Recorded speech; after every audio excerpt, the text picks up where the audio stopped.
पर क्या हुआ, हरिद्वार में एक आदमी नहा रहा था, अपना सामान रख के अपना मोबाइल पर्स रख दिया बाहर और नहाने डुबकी लगाया। डुबकी लगा के बाहर निकला तो उसके सारे कपड़े मोबाइल पर्स गायब, साफ। अब क्या हुआ, तो जो चोर था जिसने मोबाइल पर्स और कपड़े चुरा लिए, उस चोर के पूर्वजों ने देखा। पूर्वज तो सबके होते हैं, चोरों के भी पूर्वज होते ही हैं। चोरों के पूर्वजों ने देखा और इतनी गालियां दी, अरे मूर्ख, तुझे तीर्थ ही मिला था। तीर्थ में आदमी आता है पुण्य करने और तू यहां चोरी कर रहा है।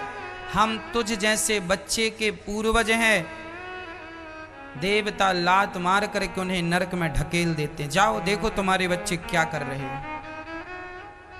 यदि तुम स्वर्ग भी चले गए पुण्य के कारण और तुम्हारे बच्चे यहाँ नालायकी कर रहे हैं, उल्टे सीधे काम, तो देवता लोग भी तुम्हें निकाल देंगे। जाओ तुम नरकगामी हो गए हो, देखो तुम्हारे बच्चे क्या कर रहे हैं। कहते हैं बच्चों के पुण्य से पूर्वजों को सदगति मिलती है, इसलिए तो गया श्राद्ध होता है, इसलिए तो उनके नाम की 13 और बरसी होती है। इसलिए तो साल में एक 13 दिन बाद जब कोई मर जाए तो 13 दिन बाद उसके नाम का भोजन कराना होता है। 13 दिन बाद ही क्यों कराना चाहिए, 14 दिन बाद क्यों नहीं? 13 ब्राह्मण को ही क्यों खिलाने की बात कही है, 14 ब्राह्मण को क्यों नहीं, 15 ब्राह्मण को क्यों नहीं? 13 तो कोई राउंड फिगर हुआ नहीं, 15 होता 10 या 15, 13 से तो कोई लेना देना नहीं। फिर 13 ब्राह्मण क्यों, 13 क्यों? 13 इसलिए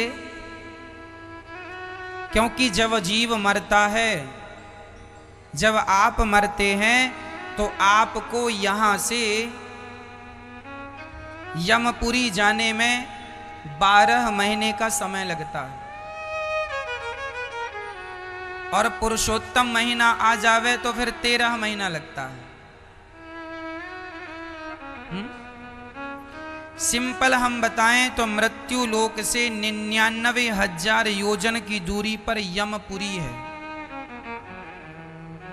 दक्षिण दिशा में। यहां से जब आप मर के जाते हैं तो सीधा कहां जाते हैं, यमपुरी।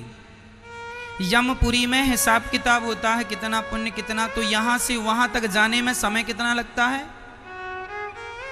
भाई? अमेरिका जाएंगे यहां से समय लगेगा, आप अपने घर जाएंगे समय लगेगा 12 घंटे, 10 घंटे, 5 घंटे, 2 घंटे, 1 घंटा। तो यहां से यमराज जब हमें ले जाते हैं तो मृत्यु लोक से यमपुरी इतनी दूर है कि हमें जाने में 13 महीने लगते हैं। अब 13 महीने लगते हैं तो 13 महीने का सफर है, तो रास्ते में खाना पीना तो लगेगा कि नहीं? तो यमराज जब यहां से यमदूत पकड़ कर ले जाते हैं तो 13 महीने का समय लगता है। इसलिए कहते हैं बेटा अपने बाप के नाम के 13 ब्राह्मण खिला दो। 13 ब्राह्मण खाएंगे तो एक ब्राह्मण के खाने से 1 महीने तक के लिए भोजन पाने की व्यवस्था हो गई, और 13 महीने 13 ब्राह्मण खाने से 13 महीने की व्यवस्था, मतलब तेरी यात्रा सुखद निकल जाएगी। दुर्भाग्य तो उनका है जो अपने माँ बाप के नाम के 13 ब्राह्मण भी नहीं खिला पाते।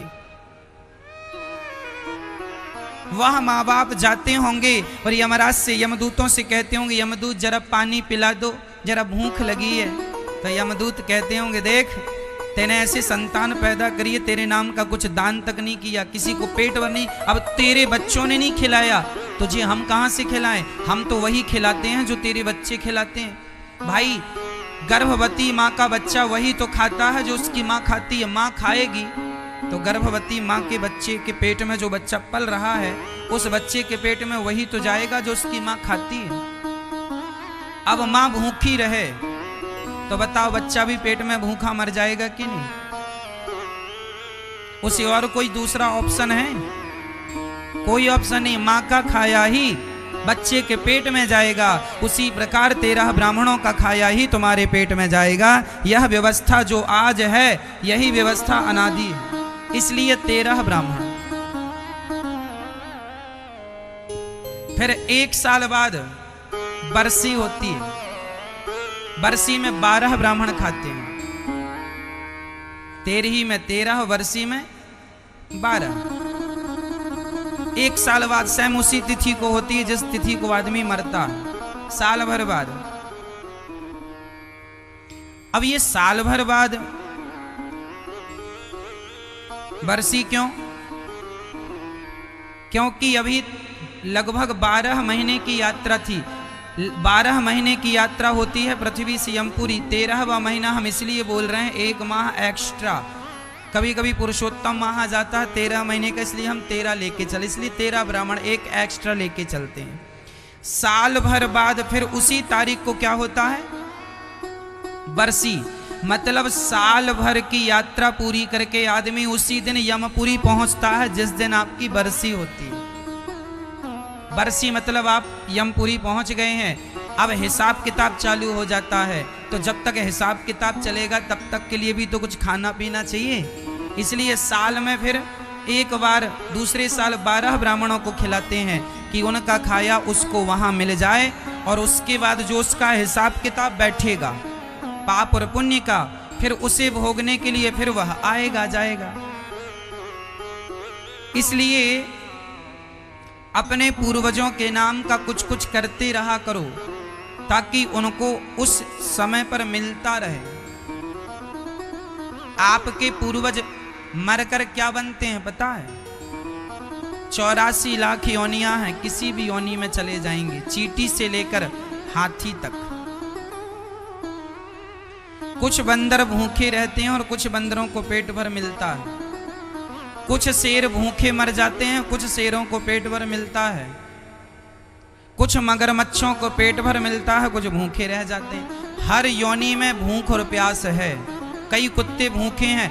कई बार गांव के कुत्तों को आप देख लो, बिल्कुल एक हड्डी सूख गए हैं, बाल बाल झड़ गए हैं, भूख से तड़प रहे हैं, खाने को नहीं मिल रहा है। कुछ लोग भूख से मर रहे हैं, कोई पेट भर खा रहे हैं। कौन लोग हैं? आपके जो पूर्वज हैं, वह जिस योनि में भी जाएंगे उन्हें खाने पीने को वही मिलेगा जो आप यहाँ पर उनके नाम का भेजते रहेंगे, वह उन्हें भोजन के रूप में उस हाल में मिलता चलेगा। इसलिए अपने पूर्वजों के नाम का श्राद्ध, पिंडदान, भागवत पोथी अधिकांश हमें पुण्य उनके नाम का करते रहना चाहिए।